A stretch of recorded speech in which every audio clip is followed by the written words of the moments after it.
जिस दौर में दुनिया तवाइफ की तरह नाचने लग गई हो, जब जवानों की नसें डीजे के आगे थिरकने लग जाएं और ऐसे माहौल में अगर कोई बाप बेटे के निकाह पे हुजूर के जिक्र की महफिल सजाए तो यकीनन मैं समझता हूँ बड़ा मुश्किल काम है। कई बार तो लोग कहते हैं जी ये महफिलें तो सिर्फ तीजों में और मैयतों में होती थी, अब शादी में भी करने लगे। तो मैं इनकी जानिब से एक जवाब देता हूँ कि हमारा अपना एक उसूल है कि मरने की तरफ देख न जीने की तरफ देख, जब चोट लगे दिल को मदीने की तरफ देख। हमारी खुशियों का आगाज भी हुजूर की चौखट से होता है और हमारे गमों का इलाज भी उन्हीं की चौखट से हुआ करता है। वाहिद हम वो कौम है जमीन पर के जो अपने दुख और सुख में अपने नबी ही को याद किया करते हैं, नबी ही को याद किया करते हैं। वरना हमने वो लोग भी देखे हैं, जरा से टके भर की दौलत आ गई ना तो फिर सबसे बड़ा डीजे करके आ रहा और कह रहा मौलाना देखियो इलाके में ना नाम हो जावे, दीवारें हिल जाएंगी, दीवारें ऐसा बजेगा, चल बजा ले बेटे। जिस दिन कब्र में जाएगा ना तो अल्लाह सातों तबक खिला देगा, तबक। ये कंडीशन है। और मुदस्सिर भाई, अमीरों की कहानी अल्लाह खैर फरमाए, डीजे सबसे मशहूर वाला, नाचने वाली सबसे मशहूर वाली, और अगले दिन आके डीजे वाला तकाजे कर रहा है पैसे तो दे दो, फिर औकात दिखाई दे जाती है, फिर औकात। और सही बताऊं, जो फजूल खर्ची में पैसा खर्च करते हैं ना वो लड़ाते हैं जाकर के इमाम से निकाह पढ़ाने। क्या तुम्हारे यहाँ 5 चल रहे हैं? तुम नए इमाम हो, हमारे यहाँ तो 2500 में पढ़ा। ये कंडीशन है, ये कंडीशन। मैं मशवरा देना चाहता हूँ, हम और हमारा काम बताना है, अमल कराना नहीं। अमल वही करता है जिसे रब तौफीक देता है। और ये कुरान की निस्बतों की बरकत है जो आप शादी के वक्त हुजूर के जिक्र की महफिल में बैठे। इस घर से ताल्लुक मुफ्ती मुदस्सिर हुसैन साहब का और बाकी उलमा का भी, और फिर खुद घर का मालिक हाफिज कुरान। ये कुरान की बरकत है, आप देखें। और बेटा भी हाफिज कुरान है, क्या नाम है उनका? शानिब। तो माशाल्लाह ये भी पढ़े मदरसे में, वसीम भाई भी पढ़े हैं, तालीमी इब्तदाई दौर में इन्होंने हासिल की है। हाँ, मुफ्ती मुदस्सिर साहब ने ही पढ़ाया है। खैर, मेरा कहने का मतलब यह है कि ये कुरान से निस्बत की बरकत है, कुरान से निस्बत की बरकत है। खुदा तौफीक देना और शादी का दिन मैसर हो जाए तो डीजे ना बजाना, तमाशे ना करना।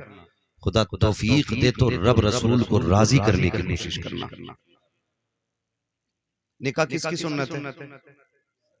बोले सारे लोग, जिनकी हो गई है कम से कम वही बोल दे।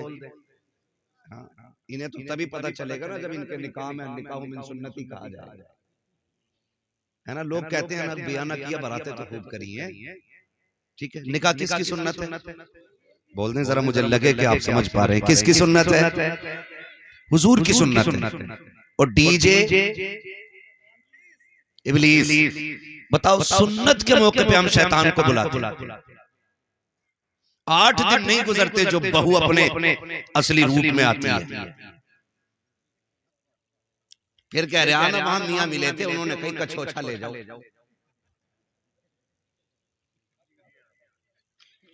हाँ, सही कह रहा हूं मैं, कछोछा ले जाओ। वहां नीर का पानी पिलाया भी, नहलाया भी, लगाया भी, हुआ कुछ नहीं। क्योंकि भूत उनके उतरते जिन पे चढ़ा करते, जो खुद भूत नहीं होती है उनके भूत नहीं उतरा कर। ये मैं आपको बता रहा हूं, ये बेबरकतियां होती हैं, इनसे कोई नतीजा नहीं होता। अब सभी की एक तमन्ना है, सुना है आप हर आशिक के घर तशरीफ लाते, मेरे घर में भी हो जाए चरागा। चरागा, हाँ पक्के बरेल भी बैठे माशाअल्लाह। मेरे घर में भी हो जाए चरागा या रसूल अल्लाह। लेकिन हमने हुजूर को बुलाया कब? खाली कही तो दिया, मेरे घर में भी हो जाए चरागा या रसूल अल्लाह। नहीं भाई, हमारी कौम नात पे मचलेगी और मचलना चाहिए, क्योंकि नात का ताल्लुक इश्क से है, इश्क से है। वो किसी प्रोफेसर ने भी लिखा था और कहा था कौमे मुस्लिम की हुजूर से मोहब्बत का आलम ये है। बात अगर हुजूर की इज्जत और अजमत की आए ना तो जहां नमाजी हुजूर के लिए निकलता है ना तो वहां बेनमाजी भी रोड पे हुजूर के लिए निकल आते हैं। जहां जुब्बा और दस्तार वाले हुजूर के लिए निकलते हैं वहां इस कौम के बेदाढ़ी वाले भी निकल आते हैं। कैसी हालत को देख के अंग्रेज परेशान है। कहा भी हम तो किसानों के सीने से इश्क रसूल नहीं निकाल पाए, मौलवी के सीने से इश्क रसूल कैसे निकाला जाए। यहाँ क्योंकि इसका रिश्ता हुजूर से दिल का है। दिल का गोया हम कहते हैं हम बेअमल जरूर हैं लेकिन बेवफा तो नहीं है। हम गुनाहगार हैं लेकिन गद्दार तो नहीं है। हुजूर आपकी अजमत की बात आए हम लेटे रखे कि लानत हो ऐसे लेटने पे। हमारा तो एक ही ऐलान रहता है कि मोहम्मद से वफा तूने तो हम तेरे हैं। ये जहां चीज है क्या लो कलम तेरे। लेकिन अगर हम अमली मैदान में उतर के फिर भी एक बात आपसे पूछूं, हम कितना बुलाना चाहते हैं? शादी होती है इधर भी। अरे शादी की महफिल में बैठे डर क्यों रहे हो? हाँ, मैं यहाँ निकाह करा के नहीं भेजूंगा कि अब्बा से पूछ के नहीं आया। होती है ना? होती है। तो उससे पहले जो रस्म रिवाज हमारे हाफिज साहब हैं लेकिन भाई वो ये है कि हम लोग क्या करते हैं, पहले एक रफ तैयार करते हैं मेहमानों के लिए। रफ फिर उसमें 4 लोग बैठते हैं, इनमें किसको रखना और किसको नहीं रखना। ये निकालते कहा इसको निकाल दो, इसने पिछली बार दावत नहीं खिलाई। कहा ये कहा इसने हमारे यहाँ बोटी ज्यादा खाई थी, अपने यहाँ बोटी नहीं खिलाई थी, इसको भी निकाल दो। मतलब इस तरह से हम कट करते चले, इसे रखो ये हमारे घर दावत दे के गया। ऐसे लिस्ट बढ़ती रहती है।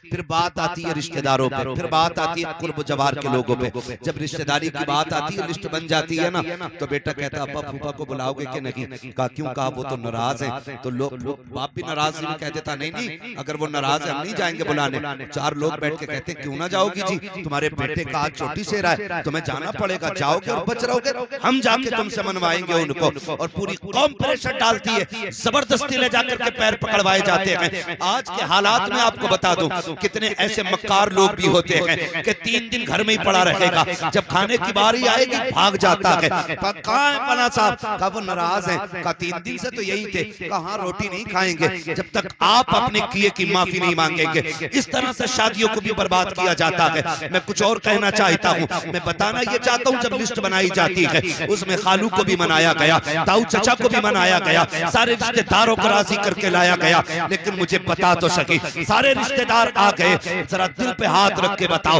जाके पूरी दुनिया की लिस्ट चेक कर लो, सबसे ऊपर खालू का नाम मिलेगा, मामू का नाम मिलेगा। क्या किसी लिस्ट में सबसे ऊपर हुजूर का नाम मिलता है कि नहीं? आका का नाम होता है कि नहीं? नहीं होता। और यार जो नाराज थे उनको राजी करके ले आए। तुमने हुजूर को लाने का कौन सा तरीका इस्तेमाल किया? आप कहोगे मौलवी मुस्तफा को कैसे बुलाया जाएगा? तो सुनो, तुमने कार्ड दे करके अपने खालू को राजी किया, इनविटेशन कार्ड दे करके आपने रिश्तेदारों को बुलाया, लेकिन जब हुजूर को बुलाना था एक कार्ड उनके नाम का भी बनना था। आप कहेंगे कौन सा? मैं ये कहता हूँ जब हुजूर को बुलाना हो मिलाद की महफिल सजा दे, रहमत के फरिश्ते भी आएंगे, मदीने से मुस्तफा चल के तशरीफ ले आए।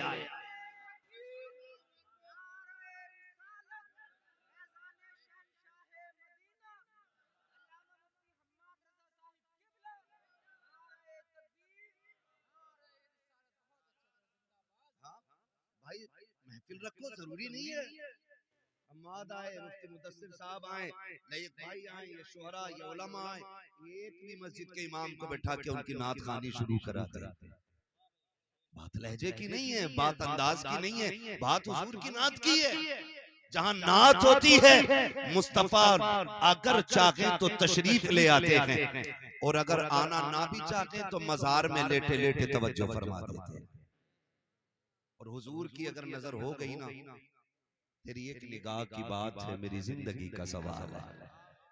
अगर उनकी एक निगाह हो गई ना, फिर बेड़े पार हो जाते, फिर बेड़े पार होते। इसलिए मैं कहता हूँ खुदा तौफीक दे, दूल्हा बनो ना तो दूल्हा तुम बनो, महफिल सजी हो सेहरा आमीना के लाल का पढ़ा जाना चाहिए। वाह वाह माशाअल्लाह माशाअल्लाह। सरवरे किश्वरे रिसालत जो अर्श पर जलवागर हुए थे, मैं डाले तरफ के सामा अरब के मेहमान के लिए थे। फिर देख सेहरे में 4 चांद लगते हैं कि नहीं? वाह वाह वाह भाई माशाल्लाह। तुम कितनी महंगी रंडी लाके नचा लो, ठीक है, चार बंदे तस्करा करेंगे, लेकिन जिसकी शादी में हुजूर की बातें होती है ना, उसका तस्करा अर्शों पे रखता है। वाह वाह वाह क्या बात है मुफ्ती साहब। और मैं नौजवानों हाथ जोड़ के कह रहा हूँ, ये सेहरा तेरी कोशिश नहीं है, तेरी मेहनत नहीं है, ये सेहरे उनके बनते हैं जिनकी रब तकदीर बुलंद करता है। ये आप में भी बहुत सारे साहिब औलाद होंगे, ठीक है ना, हम लोग भी साहिब औलाद हैं, अल्लाह बेटा देता है, कितनी खुशी होती है। और फिर माँ पैदा होते ही कहने लगती है मेरा चांद आ गया। चांद, वो इससे नीचे लफ्ज नहीं बोलती है, काला भी है ना फिर भी चांद, ठीक है ना। कैसा ही है, माँ के लिए चांद होता है, और हर माँ के लिए उसका लाल चांद होता है, और हर लाल के लिए जो उसकी माँ हो सकती है ना, वो दुनिया में कोई नहीं हो सकता। ये भी क्लियर है, जो माँ हो जाएगी वो कोई नहीं हो सकता। जैसी बेटा पैदा हुआ, माँ कहती मेरा चांद आया, मेरा चांद आया, मेरा चांद आया। कभी अकीके की खुशी, कभी सुन्नतों की खुशी, कभी छठी की खुशी, तरह तरह के नाम से खुशियां होती जा रही हैं। जब बेटे ने शूर की दहलीज पे कदम रखा, 4 महीने 10 दिन का हुआ, बाप ने कहा बिस्मिल्लाह खानी होनी है, इलाके को लुक़्मे खिलाए जा रहे हैं, बेटे की बिस्मिल्लाह खानी है। जब बेटे ने शूर की दहलीज पे कदम रखा, अब माँ कह रही है बेटा आ गया है, इसकी दुल्हन सी चांद सी दुल्हन लेके आनी है, चांद का टुकड़ा लेकर के आऊंगी। एक ख्वाब माँ सजाती है। बाप भी जब बेटा जवान होता है, 4 लोगों में जब बैठता है, लोग कहते हैं तुम्हारा भी तो बेटा जवान है, शादी कब करोगे? बाप के कंधे चौड़े हो जाते हैं, बेटे के निकाह की बातें हो रही हैं। मैं खुदा की कसम खा के कहता हूँ लोगों, याद रखना रब का बड़ा इनाम होता है उस शख्स पे, रब जिसके बेटे को दूल्हा बना देता है। वरना हमने यहाँ तक देखा है, शादी में 5 दिन रह गए, बेटे का इंतकाल हो गया, शादी वाले दिन सेरे बांध के निकले और पलट के कफन में लिपट के आए हैं। ये लाजिम नहीं है, अगर तूने सेहरा बांधा है खैरियत से आ जाएगा, अगर खैरियत से आया है तो ये सिर्फ तेरी खुशी नहीं है, माँ की खुशियों की तकमील हो रही है, बाप का ख्वाब पूरा हो रहा है, यारों की खुशियों में 4 चांद लग रहे हैं, दोस्तों अहबाब मचल रहे हैं। ओ लोगों, खुदा ये वक्त दे गाने न बजाना, अगर बजाना तो मुस्तफा की नातों के तराने बजाना। नारे तकबीर, नारे रिसालत, फैजाने शहंशाह मदीना, ख्वाजा का हिंदुस्तान, नारे तकबीर, नारे रिसालत। बहुत अच्छे। जिंदगी के सारे काम सिर्फ निकाह पे खत्म नहीं हो जाते, उसके बाद नेक औलाद इंसान के लिए सबसे बड़ी नेमत। नेक औलाद, फर्माबरदार औलाद।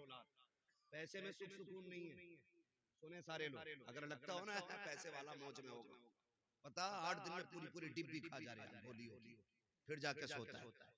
सुख चैन दौलत में नहीं, मजा तो तब है औलाद इतनी फर्माबरदार हो कि बाप देखे और उसकी आंखें देखते ही ठंडी हो जाए। ये सबसे बड़ी नेमत, ये सबसे बड़ी नेमत। अगर औलाद फर्माबरदार नहीं तो मैं कहता हूं ऐसी औलाद पे लानत है जो माँ बाप की फर्माबरदार ना। क्या करोगे पूरी जिंदगी का, कोई मतलब नहीं। अगर दो सुकून दौलत में होता ना तो फिर अमीर 16 घंटे सोता, गरीब 3 घंटे, लेकिन उल्टा है, अगर गरीब को जरूरतें ना उठाएं तो ये 12 घंटे नहीं उठेगा। क्यों? वो कभी गोली नहीं खाता, वो कहा था किसी ने फुटपाथ पे सो जाते हैं अखबार बिछाकर, मजदूर कभी नींद की गोली नहीं खाता। अमीर होना बुरा नहीं है, लेकिन दौलत हजरत उस्मान गनी वाली होनी चाहिए, फिरौन वाली नहीं, शद्दाद वाली नहीं, हामान वाली नहीं, दौलत उस्मान गनी वाली होनी चाहिए जो रब रसूल के रास्ते में लगती रहे। और हम तो कहते हैं, मैं नौजवान बैठे, मैं सबसे कहूंगा मेहनत करें और अमीर बने, ताकि आप माँ बाप का बोझ न बने, बल्कि अपने घर वालों का बोझ उठाने के लायक बन जाए। हर नौजवान कोशिश करे, अब तो आग लग गई है, जिधर को निकल जाओ हर कोने पे लिए बैठा, हर कोने पे बैठा। इतनी ठलवी कौम हो गई हमारी, 3 बजे तक जाग रही है, कोई काम भी नहीं है, ठलवे कह रहे दुआ कर दो कोई रोजगार मिल जाए। अगर दुआओं से रोजगार मिलते, ऐसी दुआ करता कि अल्लाह मेरे परिवार को ना मुख्यमंत्री बना। मेहनत भी तो कोई चीज होती है ना यार, तुम पूरी जिंदगी पबजी खेलो और फिर का मौलवी की दुआ से अच्छा रोजगार मिल जाए। जिन्हें रत जगह नहीं आते ना, उनके ख्वाब कभी पूरे नहीं होते। ख्वाब वही पूरे होते हैं जो जागते हुए देखे जाते हैं, सोते हुए देखे जाने वाले ख्वाब कभी पूरे, कभी सोते हुए ख्वाब देखे जाने वाले पूरे नहीं होते, नहीं होते। ख्वाब वही पूरे होते हैं जो जागते हुए देखे जाते हैं। अभी भी निकल के आ रहे ना, हर कोने पे एक बैठा, ईद निकली है ना अभी, हर कोने पे मोबाइल लिए, हर कोने पे। हाथ जोड़ के कहता हूँ निकलो इससे, और इतने आगे बढ़ो, इतने आगे बढ़ो कि लोग देख के कहें कि हुजूर की उम्मत में भीख मांगने वाले कम नजर आते हैं और लोगों को भीख देने वाले ज्यादा नजर आया करते हैं। ये कैसी उम्मत बने, हम मजबूत उम्मत बने। इब्तिदाई दौर इस्लाम का आप देखें, एक खजूर खा करके रोजा रख लेते थे और उसकी गुठली मुंह में डाल करके इफ्तार करते थे। ये दौर इस्लाम पे गुजरा है। लेकिन फिर हजरत फारूक आजम का दौर आया, फिर इस्लाम ने करवट बदली है, तो फिर पूरे मदीने में कोई ज़कात लेने वाला नहीं मिलता था। ये दौर भी इस्लाम ने देखा, लेकिन वो जवान ठलुए नहीं थे, निकम्मे नहीं थे। इस्लाम के लिए जंगे भी लड़ना और बच्चों के लिए हलाल कमाई के लिए कोशिश भी करते रहे, कोशिश भी करते रहे। आज तो वो क्या कहते हैं, शॉर्टकट कह रहे, ऐसा रास्ता मिला है 10 पे 70 दे रहे, रातों रात अमीर होने के ख्वाब। अब तो वो क्रिकेट चल रहा है ना, हैं? ड्रीम ड्रीम 11, तो ये भैया उस पे जुआ लगा रहे, उसको सट्टा ही है, वो भी एक किस्म का फिर सट्टा है, लग गया आधा हो तो लग गया, वरना मुंह देख रहे, रोज लगा रहा है। कितने पैसे लगते, बहुत आगे हो।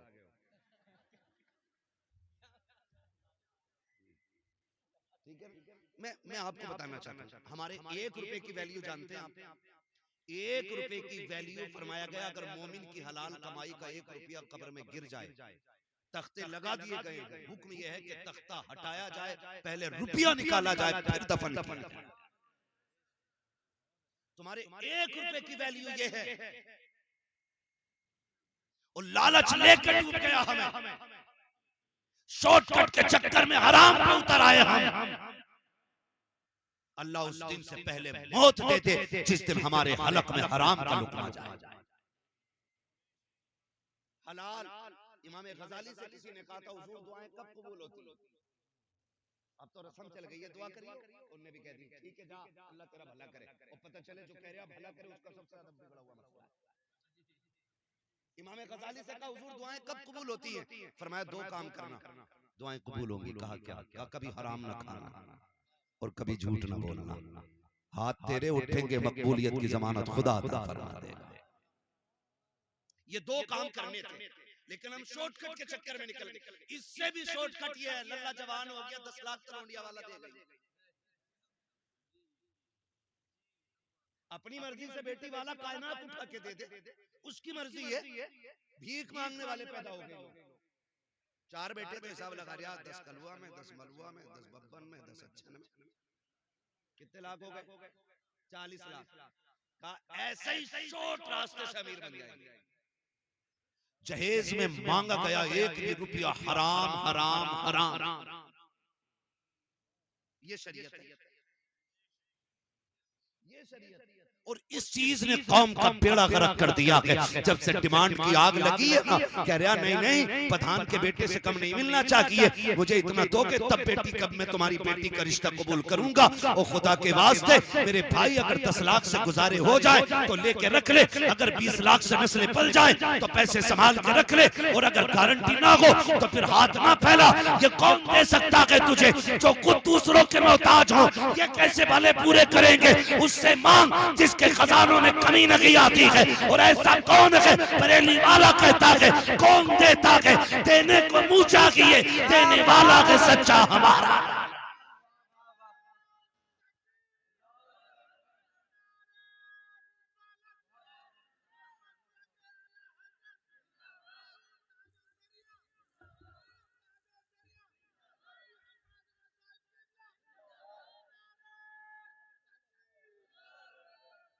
तो जो है सारे लोगों की डिमांड तो नहीं करेंगे इंशाल्लाह।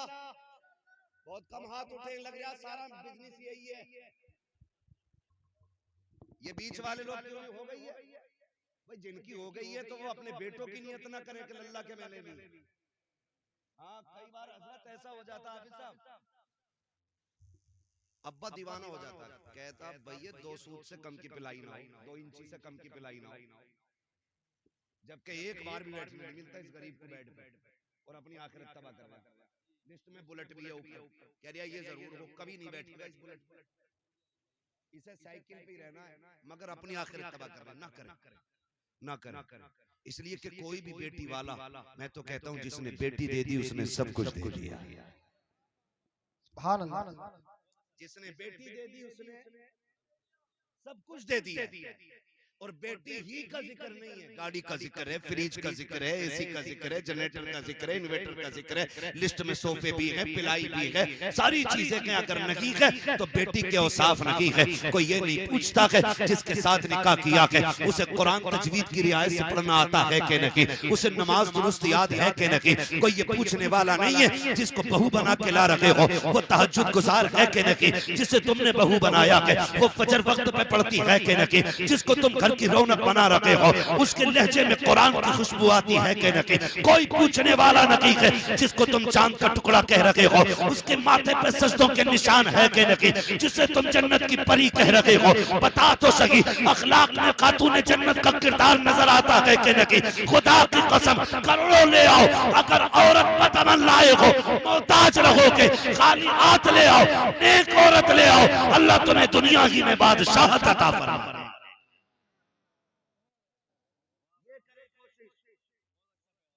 अल्लाह निकाह आसान करने की तौफीक अता फरमाए।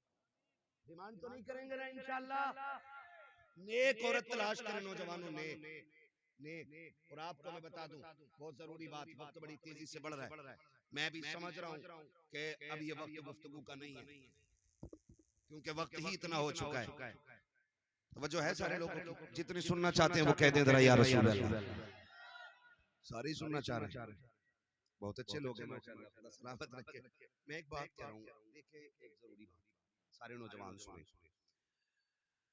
शादी शादी तक ना माँ बाप बड़े अच्छे लगते हैं और शादी के बाद अच्छे नहीं लगते, ये भी एक मसला है।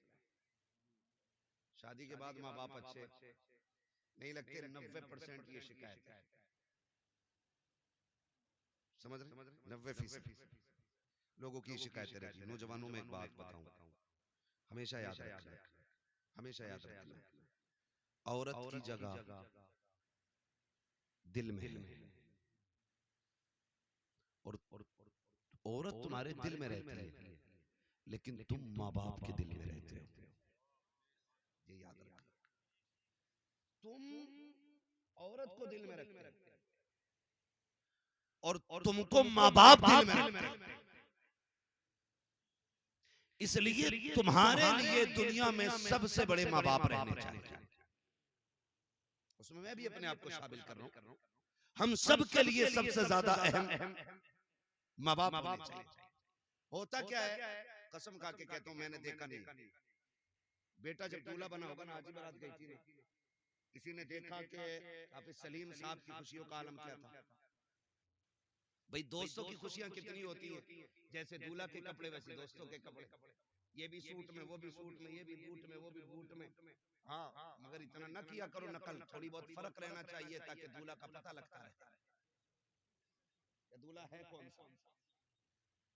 5 दोस्त हैं, पांचों ही कोट पैंट में, पांचों ही काले में, ये कंडीशन। तो थोड़ा सा आज तो उसे सजने दो, जो सबसे गोरा होता वो उसकी करवट में घुस के बैठता है, आज तो इसे दूल्हा बनना दिया, क्यों इसे और ज्यादा खराब कर रहा है। आज इसका दिन है, दोस्तों का नहीं, आज इसका दिन है। तो मैं ये कहना चाह रहा हूं आपसे कि दोस्त कितनी नकल करते हैं कि दोस्त जैसे कपड़े, दोस्त जैसे ड्रेस, दोस्त जैसा पहनावा, सारे दाएं बाएं चल रहे हैं। लेकिन जानते हो जब भाई दूल्हा बना करते हैं, बहनें आके खड़ी हो जाती हैं सेहरे पर। कई बार देखा गया है, कभी पानी के छींटे दे रही हैं। ये क्या कर रही है? कहा मेरे भाई को किसी की नजर न लग जाए, मेरे भाई को किसी की नजर न लग जाए। ये बहनों के रिश्ते होते हैं। और माँ को देखो, माँ बार बार कह रही है अल्लाह मेरे चांद को सलामत रखना, अल्लाह मेरे लाल को सलामत रखा, अल्लाह मेरे लाल को खैरियत से लेके जाना। जब दूल्हा घर से निकलता है, जहां तक नजर जाती है, सबसे देर तक देखने वाली आंखें माँ की हुआ करती हैं। पलट के आने का इंतजार करने वाली जो दरवाजे पे बिछी रहती है पलके, वो माँ की होती है। मुझे बता तो सही, माँ से ज्यादा तेरा इंतजार किसने किया? माँ से ज्यादा तुझसे प्यार किसने किया? तू दूल्हा बना था, कोई कपड़े देख रहा था, कोई अपने जूते चेक कर रहा था, लेकिन माँ और बहनें ये मुड़ मुड़ के तुझे देख रही थी। कभी पानी के छींटे, कभी सुरमे के टीके, कभी बार बार नजरें उतारना, मेरे लाल को किसी की नजर न लग जाए। मुझे बता तो सही, तेरे जाने के वक्त में तेरे बाप का पैर जमीन पे नहीं लगता था। लोग पूछते थे कि बाप कौन सा है, का तलाश करो। आज जिसकी खुशियां आसमान पे होगी वही बाप लगता नजर आएगा। बाप तनहा अलग दिखाई देता है कि ये बेटे वाला है, मगर जरा दिल पे हाथ रख के बता, अभी शादी को 15 दिन हुए हैं। माँ से कहता है सुन, मेरे कमरे पे आके दस्तक ना देना, मेरी बीवी को अच्छा नहीं लगता है, तुमसे झाड़ू नहीं लगती है, अभी 8 दिन हुए हैं उससे झाड़ू लगवाने चली हो, अभी 8 दिन हुए हैं उससे चाय बनवाने चली हो। मुझे बता तो सही, तू किससे बात कर रहा है? ये वो है जिसके बारे में इमाम अहले सुन्नत ने कहा है, सरकार आला हज़रत फरमाते हैं अगर माँ बाप से बात करने का इरादा हो पहले इजाजत लो, अगर वो कहते तब बात करो। आला हज़रत कहते हैं माँ बाप की बारगाह में ऐसे जाया करो जैसे रियाया बादशाह के दरबार में जाया गया। वाह बाबा सुभान अल्लाह, नारे तकबीर। जो है भाई, तो ये माँ बाप होते हैं। और अभी 8 दिन नहीं हुए माँ बाप से बिगड़ गई, माँ बाप से बिगड़ गई हमारी। क्यों? फिर वो उधर से उधर, उधर से उधर कान भरने, इधर के उधर सुनने। सुने भाई, सिर्फ एक बात याद रखो, माँ को माँ का हक दो, बीवी को बीवी का हक दो। इस्लाम न बीवी का हक छीन के माँ को देने की इजाजत देता है, और न माँ का हक छीन के बीवी को देने की इजाजत देता है। ये याद रखिएगा, ये नहीं है। लेकिन गुलामी मत करना औरत की कि अम्मा ये रोटी नहीं बनाएगी, रोटी तुझे ही बनाएगी। झाड़ू पोछा इसको नहीं करना, अम्मा तुम करो। बीवी को पहला सबक पढ़ा देना, उससे कह देना सुन, मेरी जन्नत मेरे माँ बाप के कदमों में है और तेरी जन्नत मेरे कदमों में है। अगर अपनी जन्नत बचानी है ना तो फिर मेरी जन्नत हाथ से नहीं जानी चाहिए। ये सिर्फ इतना सबक आपको पढ़ाना है। बीवी समझदार होगी तो फिर समझ जाएगी। फिर पूरी जिंदगी इंशाअल्लाह अगर माँ बाप राजी रहे ना तो फाकों में भी जन्नत के मजे आएंगे, फाकों में भी जन्नत के मजे आएंगे। मैं नौजवानों जानता हूँ कितने हम में सब परदेश रहते हैं, कितनी मजदूरियां करते हैं, कितने थकते हैं लोग। ठीक है, जब नींद आती है ना थक के, तो मैं गारंटी के साथ कहता हूँ कभी भी वीआईपी गद्दों पे उतनी अच्छी नींद नहीं आती जितनी अच्छी नींद माँ बाप के कदमों में बैठ के आया करती है। ये याद रखना। इसलिए मेरी गुजारिश है, आज ना तलाकें और झगड़े बेटी वाले भी कम नहीं है। जरा सी बात ससुराल में हो जाती है बेटी के ना, तो अब जो ये फसाद सबसे ज्यादा हुई मोबाइलों की वजह से हो रहे हैं। इतनी चालाक औरतें आ रही हैं, फोन लगा के ना ऐसे रख लेंगी और कहेंगे बताइए क्या कह रहे थे मेरे अब्बा के बारे में। रिकॉर्डिंग ना डायरेक्ट चल रही है, क्या कह रहे थे मेरे अब्बा के बारे में, कह के दिखाओ। मेरे भैया क्या कही थी तुमने? अभी फोन कटता नहीं, गाड़ी दरवाजे पे आ गई, पकड़ो इसे। और फिर ये सोचते हैं कि हम तुर्रम खां हैं, हम यूं कर देंगे यूं कर देंगे। याद रखना, बेटी का गुजारा बाप के घर नहीं शोहर के घर होता है। आप कुछ भी कर लें, वो ताकत तुम्हारे पास नहीं है जो रब ने उसके शोहर को दी। आप कुछ भी कर लो, आप मंत्री हो, संतरी हो, पैसे वाले हो, पावर वाले हो, ताकत वाले हो, मुट्ठी में आपकी ताकत है। लेकिन जो तलाक की पावर शोहर के पास है, उसने 3 बार अगर बोल दिया ना तलाक तलाक तलाक, बेड़ा ही गर्क हो जाता बेटियों का। इसलिए बेटियों के मामलात में भी आसमान पे ना उड़ा। गए जाके क्या कह रहा था भाई तू? थप्पड़ मार दिया। याद रखना, शोहर हर हाल में शोहर होता है। शोहर हर हाल में शोहर होता है। शोहर मरना गवारा करता, लेकिन जिल्लत गवारा नहीं करता। कभी किसी भी शोहर को उसकी बीवी के सामने जलील न करना, वरना फिर तुम्हें हाथ धोने पड़ जाएंगे। तो कमी बेटी वालों के लिए एक अच्छी जिंदगी गुजारने के लिए हुजूर का तरीका अपनाना पड़ेगा। हुजूर का तरीका देख मैं बता दूं, आज हम में कोई अबू बकर नहीं है, आज हम में कोई उमर नहीं है, आज हम में कोई उस्मान गनी नहीं है, आज हमारे बीच कोई मौला अली नहीं है, आज हमारे बीच कोई सहाबी नहीं है, आज हमारे बीच कोई ताबई नहीं है। इतने लोग बैठे हैं, हम में कोई जाहिर में वली भी नहीं लगता है। कोई किसान है, कोई मजदूर है, कोई इमाम है, कोई खतीब है, बस अपने अपनी जिम्मेदारियों पे लोग लगे। मगर बता, कायनात में कोई सैयदा आमीना के लाल के जैसा हो तो ला के दिखाओ। और जानते हो, जिनसे मेरे नबी ने निकाह किया पहला, उस खातून को हजरत खदीजतुल कुबरा कहा जाता है। क्या कहा जाता है? हजरत खदीजतुल कुबरा। ये हुजूर की पहली बीवी। हुजूर के साथ 25 साल गुजारे। कितने? 25 साल गुजारे। इनका लेवल क्या है? आका फरमाते पूरी कायनात पे इस्लाम का एहसान है, लेकिन इस्लाम पे मेरी खदीजा का एहसान है। ये इनका लेवल है, ये इनका स्टेटस है, ये इनका मकाम है। आका फरमाते पूरी कायनात पे इस्लाम का एहसान, लेकिन खदीजा वो है जिसका इस्लाम पे एहसान। अब आप जरा देखें, एक दिन मेरे नबी की अम्मी हजरत हलीमा सादिया रज़ी अल्लाह ताला, ये कौन है? ये हुजूर की रिजाई अम्मी। कैसी अम्मी है? रिजाई अम्मी उस माँ को कहा जाता है जिसने दूध पिलाया हो अपना। हकीकी माँ वो होती है जिसने पैदा किया। रिजाई वो होती है कि जिसने सिर्फ दूध पिलाया हो। हजरत हलीमा सादिया वो है जिन्होंने दूध पिलाया है। एक दिन इत्तेफाक से सफर करते करते मुस्तफा की चौखट तक आ गई। आकर के बैठी है हजरत खदीजतुल कुबरा रज़ी अल्लाह ताला अन्हा, सामने खड़ी है। आका जो हुक्म दे रखे हैं, तोड़ के लाती हैं ला के दे देती हैं, तोड़ के लाती हैं जाती हैं ला करके दे देती हैं। जब तक हजरत हलीमा घर में रखी, हजरत हलीमा जब तक घर में रखी, हजरत खदीजतुल कुबरा बैठी नहीं थी। जब आप रुखसत हो गई, मेरे नबी ने उम्मुल मोमिनीन हजरत खदीजतुल कुबरा का हाथ पकड़ा और कहा था, शरीक हयात एक बात तो बताओ, जब तक मेरी माँ घर में रखी तुम बैठी क्यों नहीं थी, खड़ी क्यों रखी? कहा महबूब वो आपकी माँ है, अगर आपकी माँ है तो मेरी भी माँ है। मैं इस डर से नहीं बैठी थी कहीं वो किसी चीज का हुक्म दे और मुझे उठने में ताखीर हो जाए, मैं इसलिए खड़ी रखी कि जो आपकी माँ बोलती रखे खदीजा तोड़ के करती रखे। कहा महबूब ये निजाम जमाने को बता रहा है कि जो शोहर की माँ होती है उसी तरह बीवी के लिए वो उसकी भी माँ हुआ।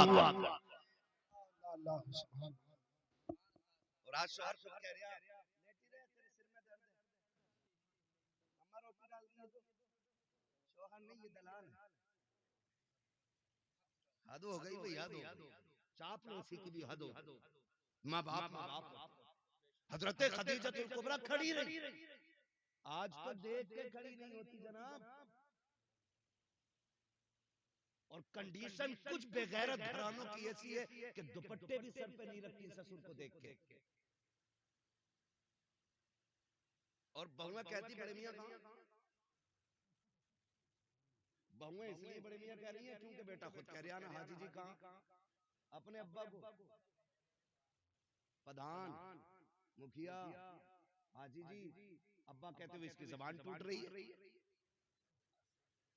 नसीब वाले जिनके सर पे बाप का साया होता है, नसीब वाले, मुकद्दरों वाले जिनके सर पे ममता का आंचल होता है। प्रधानी कह रहे हो, हजन कह रहे हो, माँ कहा करो माँ। अल्लाह ने इस लफ्ज में इतना सुकून रखा है कि जब चोट लगती है ना तो पहला लफ्ज माँ निकलता है। कभी बच्चों को देखो, बाप की गोद में होगा, चोट लग जाए तो कहेगा अम्मा। क्यों? क्योंकि अल्लाह ने इस लफ्ज में मिठास भी रखी है और सुकून भी रखा है। सुकून भी रखा। नबी की अम्मी नबी की अम्मी आई, हजरत खदीजतुल कुबरा खड़ी रही। आज हमारी अम्मी आए ना, वो कहे बेटे तेरी बीवी को मैंने आवाज दी थी, उठी नहीं। कहा ना उठी तो तुम्हें कोई जरूरी था आवाज देना? वो थकवी थी, सो गई। ये कहते हो ठीक है अम्मी, हम उनसे बात कर लेगा। इस तरह से माँ बाप के लहजों की कदर किया करो, उनकी इज्जत हमें करनी चाहिए। वो माँ बाप है, वो बीवी नहीं है। माँ बाप है, उनका एक एक बाल पे एहसान है हमारे, एक एक बाल पे। अगली बात करने लगा, निजाम मुस्तफा घरों में लाइए, फिर देखिए घर कैसे जन्नत लगती है, घर कैसे जन्नत लगती है। आज धीरे धीरे वो तुम्हें माँ बाप से दूर करती है, फिर बहनों से दूर करती है, फिर भाइयों से अलग कर देती है, और फिर जब अपनी पे आती है खुद जूता लेके खड़ी हो जाती है। फिर कहते हो तावीज दे दो मौलाना, बीवी फर्मा बरदार। मरखाना बैल तूने नाथ लिया, एक बीवी कंट्रोल नहीं। अब हमसे कहाँ मुंह बंद हो रहा है भाई, ये मुंह तुझे बंद करना था। तो कंडीशन ये हो जाती है, फिर क्या, फिर तो आ रहा थक के, वो कह रहा पानी ले जरा, कह रही पी लो, मैं कौन सी ठाली थी सुबह से, तुम्हें क्या लग रहा है मैं खाली बैठी थी? का गुड्डू को नहलाया, बब्बो के कपड़े धोए, पोछा लगाया, फिर साहब किया, शोहर से ज्यादा अपने काम गिना देती है। ये मक्कार औरतों की निशानी होती है, मक्कार बदअमल औरतों की पहचान है। जो फर्माबरदार होती है ना, शोहर की पहली आवाज पे दौड़ जाती है, पहली आवाज। शोहर थक के आया, खुद बीमार होकर पड़ गई। होता क्या है, कभी बाहर ना मोहल्ले में दिन भर घूमेगी, शोहर के आने के टाइम चद्दर ओढ़ के, क्या हुआ कि सिर में आधे में बड़ा दर्द है, आधे में दर्द है तो सर घर सर पे उठा लेती है, पूरे में हो तो क्या करे, करिए कि सर में दर्द। जाओ जाके बेटियों को सबक दो। घर ऐसे नहीं चला, घर ऐसा चला करते हैं, शोहर थक के आए ना, बिस्मिल्लाह पढ़ के उठ, गिलास पानी का लेके बगैर कह जाके खड़ी हो जा। तुझे नहीं पता जब तू उसे मुस्कुरा के देखेगी, वो तुझे मुस्कुरा के देखेगा, अल्लाह दोनों के सारे गुनाह माफ फरमा दे, सारे गुनाह बख्श दिए जाते हैं। वो तो निहायत सस्ता सौदा बेच रहे हैं जन्नत का, हम मुफलिस का मोल चुकाएं, अपना हाथ ही खाली, अपना हाथ ही खाली है। इतनी आसान भी है जन्नत, लेकिन घर को जहन्नम बना रखा है। अगर कह दिया मेरे लिए ऐसा जोड़ा लाना जैसे अच्छन की बीबी ने पहन रखा था, अगर वो वैसा जोड़ा न लाया, फेंक देती है, फेंक कह के मैंने अपने बाप के घर कभी ऐसा नहीं पहना। जाओ जाके बेटियों को पढ़ाओ कि बाप के घर जो तूने सोना पहना, चांदी पहना, हीरे जवाहरात पहने पहन लिए, कभी इसका तस्करा तूने शोहर के घर नहीं करना जा करके। वो तुझे जिस हाल में रखे तुझे उस हाल में रहना है। तेरी बेटी नबी की बेटी से बड़ी नहीं है, तेरी बेटी मुस्तफा के घर दूल्हा बन के आने वाले, तेरा बेटा अली से बड़ा नहीं है, ज्यादा इतराने की जरूरत नहीं है। मुस्तफा को देखो, जब बेटी का रिश्ता किया था, आका करीम ने कहा था फातिमा मैंने तेरे रिश्ते का फैसला अली के साथ कर दिया है। खातून जन्नत सैयदा तैयबा ताहिरा आबिदा जाहिदा रकिया तकिया नकिया सैयदा फातिमा ज़हरा आंखों में आंसू भर लाई थी। आका करीम ने कहा था फातिमा अली से बेहतर जमीन पे तेरे लिए मुझे कोई मर्द नजर नहीं आया, इसलिए मैंने तेरे लिए अली का इंतखाब किया है। अली गरीब जरूर है, लेकिन अली नबी का भी प्यारा है, खुदा का भी प्यारा। नारे तकबीर, नारे रिसालत, मसलके आला हजरत उलमा अहले सुन्नत हजरत अल्लामा मुफ्ती अब्बास रज़ा साहिब मुरादाबादी, नारे हैदरी। शुक्र अल्लाह का, मैं सही बता रहा हूँ, बड़ा सुख है दीन में। हमारे घर के 7 दामाद हैं, 7 पढ़े लिखे लोग हैं, और इतने सुख सुकून की जिंदगी है, कभी कोई टेंशन, कभी चैं कभी पैं नहीं, कभी मसला ही नहीं कि उसका हाथ के लाओ, उसका लाओ, मुझे कार्ड क्यों नहीं आया, मुझे देख मेरा मुंह क्यों नहीं देखा, क्योंकि सारे पढ़े लिखे लोग हैं। तो फिर जब जिंदगी हुजूर की शरीयत के दायरे में चलती है ना, तो बड़ा सुकून होता है, बड़ा सुकून होता है।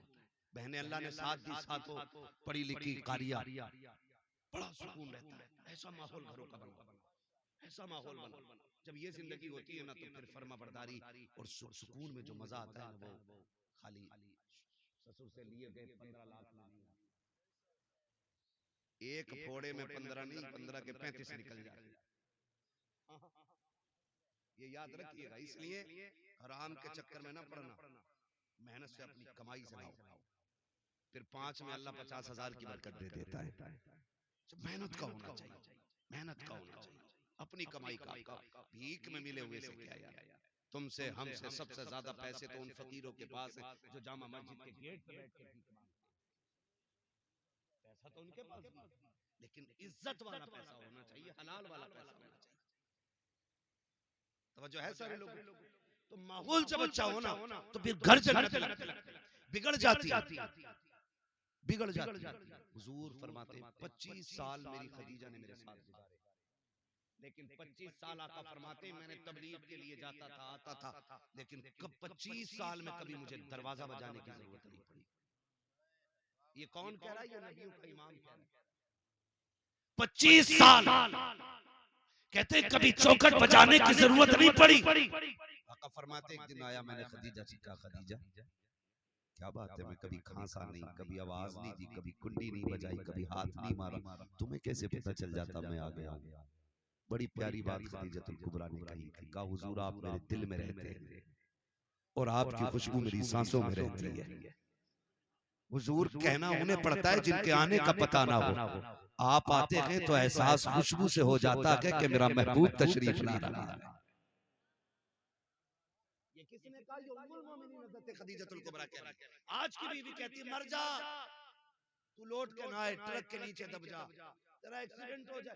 ये कह के शोहरों को रुखसत करती है। मैं जाओ जाके बहन बेटियों से कह देना शोहर दुनिया की तेरे लिए सबसे बड़ी दौलत है। आज अगर ये जिंदा है तेरे ऊपर सुर्ख जोड़ा भी अच्छा लगता है, हरी पीली चूड़ियां भी तेरे हाथ में अच्छी लगती है, तू सोना पहने तो रानी लगती है, जोड़े पहने खूबसूरत तो शहजादी लगती है, जिससे तू ट्रक के नीचे मरने की दुआ दे रखी है, जिसके बारे में कह रही तेरी सूरत नहीं देखनी है, जिस दिन ये मर गया और सफेद कफन में लिपट गया, खुदा की कसम सफेद जोड़े के अलावा तेरे बदन पे कोई कपड़ा अच्छा नहीं लगेगा, तेरे हाथों की चूड़ियां उतार ली जाएंगी, तुझसे हंसने का हक खत्म हो जाएगा। एक बेवा की जिंदगी क्या होती है? जा किसी बेवा से जाके पूछ, आज तुझे घमंड है अपनी जवानी पे, अपनी ताकत पे और अपनी इज्जत पे। सोच जिस दिन शोहर चला जाएगा कोई थूक के तेरी तरफ देखने के लिए तैयार नहीं होगा, कोई तुझे 2 वक्त की रोटी देने के लिए तैयार नहीं होगा। आज जो हुकूमत चल रही है ये तेरी पावर की वजह से नहीं, ये तेरे शोहर की वजह से चल रही है। इसलिए जाओ जाके बेटियों से कह देना कभी शोहर की मौत ना मांगना, मौत ना मांगना। अल्लाह तौफीक दे, ये घर से निकले फिर मुसल्ले बिछा, फिर झोली फैला के अल्लाह सुहाग के जोड़े में छोड़ के गया है सुहागन मिलाना। दुआ करना तेरा काम है, खैर से रब को तुझसे मिला देना ये उसका काम है। ये जाके तालीम आने बच्चों को देनी है। हज़रत खदीजतुल कुबरा की ये जिंदगी आपकी। कई बार ना मैं अभी कुछ दिन पहले ये खबर चली थी कि किसी शख्स का एक्सीडेंट हुआ, बड़ा पैसे वाला था, दुनिया बड़ी मतलब ये भी याद रखना। आज अगर हम किसी के काम आ जा रहे हैं ना तो फिर उसकी मौज लग जा रही है, फिर वो खालू भी कह रहा, चच्चा भी कह रहा, ताऊ भी कह रहा, भैये भी कह रहा। अगर तुम्हारी उससे कोई गर्ज पड़ गई ना फिर कह रहे हाँ यार मिले तो थे, फिर ऐसे कर देते हो। बड़े मतलबी लोग। वो नौजवान उसका एक्सीडेंट हुआ, बड़े पैसे वाला था, उसके 50 से ऊपर दोस्त थे। कहते जब मेरा एक्सीडेंट हुआ इत्तेफाक देखे रीढ़ की हड्डी टूट गई, तो नसें उसकी जो डैमेज हो गई, फिर हाथ पैर काम करना छोड़ गए। उसने कहा फिर सारे दोस्त भी छोड़ गए, यहाँ तक कि जब हाथ पैरों ने काम छोड़ा बीवी भी तलाक लेके चली गई। उसने कहा तेरे जैसे मोहताज के घर में क्या रहना। उसने रो के कहा था, उसने कहा जब मुझे होश आया मैं जब भी सुबह को उठ के ना आंखें खोलता कोई और नहीं मेरे बिस्तर पे मेरी माँ बैठी हुई मिला करती थी। दुख में दुनिया छोड़ जाती है, माँ बाप नहीं छोड़ा करते, माँ बाप नहीं छोड़ा करते। ये दुख में नहीं छोड़ते, तुम इन्हें सुख में छोड़ गए। ये परेशानियों में नहीं छोड़ते, तुम इन्हें राहत के वक्त छोड़ गए। नहीं तुम्हारा खर्चा हमसे नहीं उठता, गैरत नहीं आती है। अमीर बनना है तो माँ बाप पे खर्च किया करो, अमीर बनना है उनके खर्चे उठाया करो। अल्लाह इतना देगा तेरी 7 पुश्तों से संभाला नहीं। याद रखिएगा पानी उसी बर्तन में मजीद आता है जिसका कम होता है। जो पहले से भरा रखा रहेगा वो सड़ तो जाएगा, उसमें नया पानी बोले नहीं आ सकता ना। नए पानी के लिए बर्तन का खाली होना जरूरी है, और खाली वहां करो जहां हरियाली होती हो। माँ बाप से ज्यादा खुशहाली किसके चेहरे पे नजर आएगी? इनके ऊपर खर्च करो, इनके ऊपर खर्च करो। आप तारीख का ये बाप पढ़े और जाओ जाके बेटियों को भी ये समझाओ, बेटों को भी समझाओ। और मैं एक बात बता दूं, मैं सिर्फ बहू के हवाले से नहीं कर रहा हूं, मैं शोहर के हवाले से भी अगर बात करूं बड़ा वक्त लग जाएगा। सिर्फ इतना बता दूं, हुजूर ने बीवियों के साथ कैसे रवैया इख्तियार किया। ताली दोनों हाथ से बचती है, एक से नहीं, खाली औरत ही नहीं, आपको भी उसकी इज्जत करनी पड़ेगी, उसको रिस्पेक्ट देनी पड़ेगी, ताकि उसका हौसला बुलंद रहे। ये नहीं कि हम औरत को पैर की जूती समझने लग जाए, ऐसे जिंदगी नहीं। उम्मुल मोमिनीन हजरत आयशा सिद्दीका रज़ियल्लाहु ताला अन्हा फरमाती, एक दिन ना दरवाजा बजा, कहती जब दरवाजा बजा ना तो मैंने कहा कौन है, अंदर आ जाओ। कहते एक बूढ़ी अंदर आई, कमर झुकी हुई थी। उसने कहा खदीजा तेरा शौहर नजर नहीं आ रहा। कहती उन्होंने इतना कहा, हुजूर बिस्तर से बड़ी तेजी से उठे, आपने तैबन संभाला, फौरन बाहर तशरीफ लाए। फरमाते हुजूर आए, उस खातून को बैठाया, खुद भी बैठ गए। मुझसे कहा खदीजा घर में कुछ है? मैंने कहा जी या रसूल अल्लाह। कहा जो भी हो लेकर के आओ। कहा मैं अंदर गई, मैं खजूर लेकर के आई। कहा और भी कुछ है? कहा जी। कहा मैं फिर अंदर गई, दूध का प्याला लेकर के आई, खिलाया पिलाया। उसके बाद कहा कोई कपड़े हैं? कहा हाँ। कहा कपड़े रखे थे, मैंने एक जोड़ी कपड़े अता किए। कहा और भी कुछ है? कहा जी या रसूल अल्लाह, एक चादर और है। कहते वो भी ला के दे दो। कहा वो भी चादर में दे चुकी। जब वो खातून चली गई, हजरत खदीजा हजरत आयशा सिद्दीका कहती हैं मैं पूछूंगी सरकार से कभी फुर्सत मिलेगी, आका ये औरत कौन थी? कहा ये भी मेरे दिल में ख्याल था। कि उम्मुल मोमिनीन आयशा सिद्दीका फरमाती हैं वो औरत चली गई, सरकार बिस्तर पे तशरीफ लाए, आका करीम ने हाथ कलाइयां आंखों पे रखी हैं, सरकार हिचकी भर के रोए हैं। जब आका करीम रोए हैं, उम्मुल मोमिनीन आयशा सिद्दीका फरमाती हैं मैंने दौड़ लगाई, हुजूर के बिस्तर पे पहुंची, आका का हाथ हटाया, नबी की दाढ़ी आंसुओं से तर गए। मैंने कहा महबूब मेरे माँ बाप कुर्बान हो जाएं, सरकार बताएं तो सही किस चीज ने रुलाया है? आका करीम फरमाते हैं आयशा तुम ये पूछना चाहते थी कि इससे मेरा रिश्ता क्या है, ये औरत कौन थी? आका जी बता दे। आका फरमाते हैं सुनो आयशा, ये मेरी खदीजा की सहेली थी, उसके बचपन की सहेली थी। जब वो जिंदा थी तो ये आती थी, खदीजा भी इतना नवाजती थी जितना आज मैंने नवाजा है। आका करीम फरमाते हैं जब ये आई है तो उसके आने से मुझे खदीजा की याद आ गई। आयशा सिद्दीका ने कहा था आका इतना नवाजा आपने किस लिए? आका फरमाते हैं इतना इसलिए दिया है ताकि दुनिया में ये राजी हो जाए कब्र में मेरी खदीजा की रूह राजी हो। सुभान अल्लाह। हमारे नबी ने विसाल करने वाली खातून हजरत खदीजतुल कुबरा की रिश्तेदारी का इतना लिहाज किया कि आका करीम उनकी सहेली को पूरी इज्जत दे।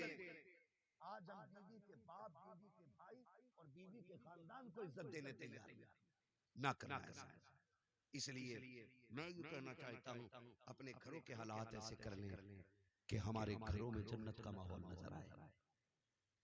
कुरान तो ये कहता हुन्ना लिबासुल लकुम व अंतुम लिबासुल लहुन्ना, वो तुम्हारा लिबास हो तुम उनका लिबास हो। इस अगर लिबास पे तशरीह की जाए तो घंटे लग जाएंगे। बस इतना समझ लें कि कोई भी बीवी शोहर का राज खुद से अलावा दूसरे से कहे ही ना, अच्छाई या बुराई। और शोहर अपनी बीवी की कोई भी बुराई या ऐब तीसरे से न कहे। घरों में तब आग लगती है जब घर मियां बीवी के झगड़े में कोई तीसरा आदमी एंट्री करता है, चाहे वो लड़के की तरफ से एंट्री हो उसकी या लड़की की। फिर वो अच्छा बनने के चक्कर में गले कटवा देता है। इसलिए आपसे मेरी गुजारिश है घरों को जन्नती माहौल में तब्दील करें, जन्नती माहौल में तब्दील करें। हम एक दूसरे का ख्याल रखें, एक दूसरे का ख्याल रखें, वो हमारा रखें हम उनका रखें, फिर देखें अल्लाह घरों में कितना सुकून अता फरमाएगा। आज हाफिज साहब क़िबला ने बेटे के निकाह के मौके पे इस महफिल को इसीलिए रखा था ताकि इस महफिल के जरिए लोगों तक हुजूर का दीन पहुंच जाए, हुजूर का दीन पहुंच जाए। आज के बाद अगर एक औरत अपने शोहर को इज्जत देने लग जाए या एक शोहर अपनी बीवी का हक अदा करने लग जाए तो समझ लेना आपका बुलाना कामयाब है, हमारा आना कामयाब है। अल्लाह हमें हुजूर के दीन पे अमल की तौफीक अता फरमाए। 1 घंटा हो चुका है, वक्त भी काफी है, कल वलीमा भी आप लोगों को खाना है। है ना, फिर सोना भी है थोड़ी देर, और भी हमारे जो नाथ खां रह गए उनको भी आपको सुनना है। खुदा सलाम। बड़े नाराज लग रहे हो आप। नहीं तो देखो 1:45 बज गए। समझ रहे मेरी बात? अल्लाह तौफीक दे, बस इतना कर। वादा करेंगे इंशाअल्लाह डीजे नहीं बजाएंगे। ये पीछे वाले क्यों नहीं कर भाई, कर लो वादा, अगर मन में हो तो, ना हो तो फिर तुम्हारी मर्जी। जिसका मन चाहे वो बात करे। डीजे तो नहीं बजवाएंगे इंशाअल्लाह, बिल्कुल बंद किया जाए। वरना हम जिस कंडीशन में आज चल रहे हैं ना, काबिले रहम है, काबिले रहम। सारे दुश्मन ताकतें आज हमारे पीछे लगी हुई, सारी दुश्मन ताकतें। तुम्हें क्या बताऊं, मेरी करवट में पिपलसाना है, ईद नहीं गुजरी है, 2 नुमाइशें लगी हैं और सारी लड़कियां उसमें जा रही हैं। हमारी बेगैरती की इंतहा हो गई। पैसे वाला होना बड़ी बात नहीं, गैरत वाला होना बड़ी बात। वाह वाह वाह।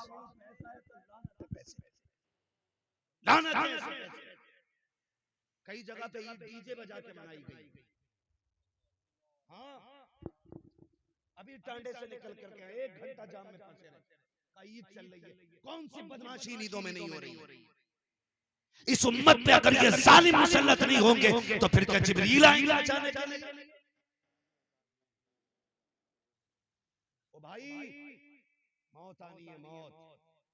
चाहे नकाब पहन के मेले में जा या नंगी होके मेले में जा, मेले का हुक्म एक ही है। मैं तो एक बात जानता हूं, अगर इस्लाम औरत को मस्जिद में जाने की इजाजत नहीं देता है तो मेले में जाने की ये बाप होता कौन है जो इजाजत दे रहा है? अगर उसे जाने की इजाजत होती भीड़ में तो पहले इस्लाम ये कहता ना, चल जुमा पढ़ लेकर। जब इस्लाम जुमे की इजाजत नहीं देता तो बेगैरत झूले पे बैठने की इजाजत किसने दी? और फिर जब चौक में आएंगे तो मौलवियों के भी उस्ताद लगे, कलाइयां चढ़ा के कहेंगे हम जाने मौलवियों को। बेगैरत तेरे जैसे दौलत वाले बेगैरत से तो गरीब 5 वक्त नमाज पढ़ाने वाला इमाम 1 लाख दर्जे ज्यादा अच्छा होता है। पैसा नहीं है, हमारी कौम की गैरत का जनाजा निकल गया। शर्म आती है, तकलीफ होती है, फिर कहते हैं उसके साथ भाग गई, वो कपिल के साथ भाग गई, वो फलां के। क्यों नहीं भागेगी? जब तुम शरीयत की हदें तोड़ोगे अल्लाह तुम्हें उजाड़ के रख देगा। याद रखिए, ये जुमले न समझना, ये कड़वी सच्चाई है। उसके दीन से खेलोगे वो तुम्हारी नस्लें उजाड़ देगा। और कोई माई का लाल ऐसा पैदा नहीं हुआ जो खुदा से सामने से झगड़ा हो। समझ रहे हो? डरे अल्लाह के अज़ाब से, बदले अपने तरीके को। वादा करें इंशाअल्लाह कभी डीजे बजेगा तो देखेंगे भी नहीं जाकर। हालात ये ऐसे ऐसे गंदे गाने चल रहे हैं कि आदमी, मर्दों को तो गैरत आ जाती है, जो बहन के सामने डीजे बजवा रहा है उस बेगैरत को गैरत नहीं आ रही, नहीं होनी चाहिए। अल्लाह तौफीक दे, इन फितनों से निकले। खुदा सबको बेटे दे, उनके सेहरे बंदे और उनकी शादियां हों, बातें हुजूर की होने लग जाएं, फिर तज़किरे फरिश्तों में भी हों, रब अर्शों पे तज़किरे करे। फिर देखें इंशाअल्लाह अगर सुन्नत के मुताबिक हमने निकाह अपने आसान कर लिए और हुजूर की महफिलें सजा दी तो हो सकता है हमारी 5000 बारात के खाने का तज़किरा वहां ना हो, हुजूर की 4 नातें सुनाने और सुनने वालों का तज़किरा होने लग जाएगा। ये करेंगे इंशाअल्लाह। बदले थोड़ा सा अपने आप को, याद रखिएगा अब जमीन तंग होती जा रही है, इतनी तंग हो गई है हम लोगों की जमीन कि अब पैर अगला रखने की जगह। डॉक्टर इकबाल ने आज के लिए कहा था, न संभलोगे तो मिट जाओगे हिंदी मुसलमानों, तुम्हारी दास्तां तक भी न होगी दास्तानों में। अभी वक्त के दिल के हवाले से मुफ्ती साहब कह रहे थे, है हवा, पता है किस कंडीशन में हम खड़े, जगहें नहीं मिलेंगी दफन होने के लिए, अपनों के कब्रों पे फातिहा पढ़ने की जगह नहीं मिलेगी। वो दौर आ रहा हम लोगों को, सजदे करने के लिए मस्जिदें नहीं मिलेंगी। आज वक्त है अल्लाह को राजी करने, आज वक्त है कोशिश करें हमारा रब राजी हो जाए। अगर वो राजी हो जाता है ना, फिर 313 को हजारों पे फतह अता फरमा देता है। ये उसी का काम है कामयाबी देना, उसी का काम है। वो इज्जतों का मालिक भी है, जिल्लत भी उसी की कुदरत में। जिसे चाहे इज्जतों से नवाज दे, जिसे चाहे जलील कर दे, वो इज्जत जिल्लत का मालिक है। इसलिए मेरे अजीज, हम अपने रब को मनाने की कोशिश करेंगे इंशाअल्लाह। और याद रखिएगा, जिन घरों के उसूल तरीके अच्छे होते हैं, उन घरों की आने वाली नस्लें अच्छी होती हैं। मैं अक्सर एक बात कहता हूँ, जमीन अच्छी होती है तो फसल अच्छी होती है, माएँ अच्छी होती हैं तो नस्ल अच्छी होती है। ऐसा माहौल बनाइए, दीन वाला माहौल, शरीयत वाला माहौल। मैं आपसे ये नहीं कह रहा आप मुसल्ला लेकर मस्जिद में बैठ जाएं।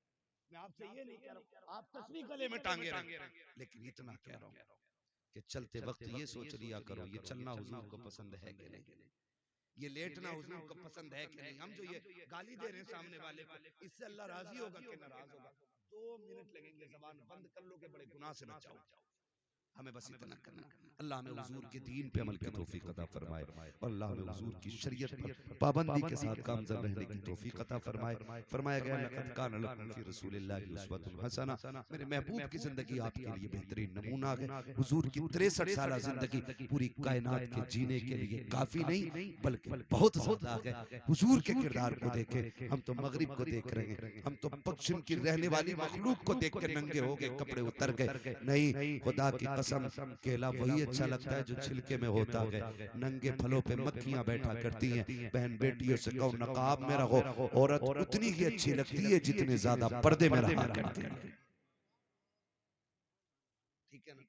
ये उसूल बड़े मुश्किल होते हैं, बड़े मजबूत भी होता है। ये यहाँ आके बंदा थक जाता है, पर्दे के मसले पे आके बंदा बड़ा मुश्किल हो जाता है, बड़ा मुश्किल हो जाता है। लेकिन अमल करें, फिर देखें अल्लाह इसके सिले में जन्नत अता फरमाता है। मैं झूठ नहीं बोल रहा हूँ, ये मेरे बहनों ही, इन्होंने मेरी सिर्फ उस बहन को देखा जो इनके निकाह में, मेरी 7 बहनों में से सिर्फ उसको देखा जो इनके निकाह में, उसके अलावा किसी दूसरी को आज तक देखा नहीं, क्योंकि सारी पर्दा करती है। और ये हर दामाद का मसला है, ये नहीं कि सिर्फ इन्हीं का मसला है। ऐसा अमल कराओ, फिर खुदा की कसम बहन बेटी कब्र में जाएगी ना तो सिर्फ उसकी कब्र जन्नत नहीं बनेगी, उसके सदके में अल्लाह हम सब की कब्र जन्नत बना देगा। करेंगे इंशाअल्लाह। और कोई बड़ी बात नहीं है हुजूर के दीन के लिए। हाँ, कुछ दिन झगड़े होते हैं, कुछ दिन लोग बातें करते हैं कि नहीं उनके यहाँ तो मेहमान को इज्जत नहीं मिलती, उनके यहाँ तो बाहर बैठाया जाता है, उनके यहाँ तो पानी नहीं मिलता, उनके यहाँ नहीं जाना। कुछ दिन बातें होंगी, लेकिन हमें दुनिया से क्या मतलब है, हमें तो अपने रब रसूल से मतलब है। हाँ, मगर फिर समझ में आ जाता धीरे धीरे, फिर लोग समझ जाते हैं शरीयत क्या है, तबीयत क्या है। ठीक है ना? करेंगे इंशाअल्लाह ऐसा। ज्यादा से ज्यादा कोशिश ये करें कि एहतियात आए।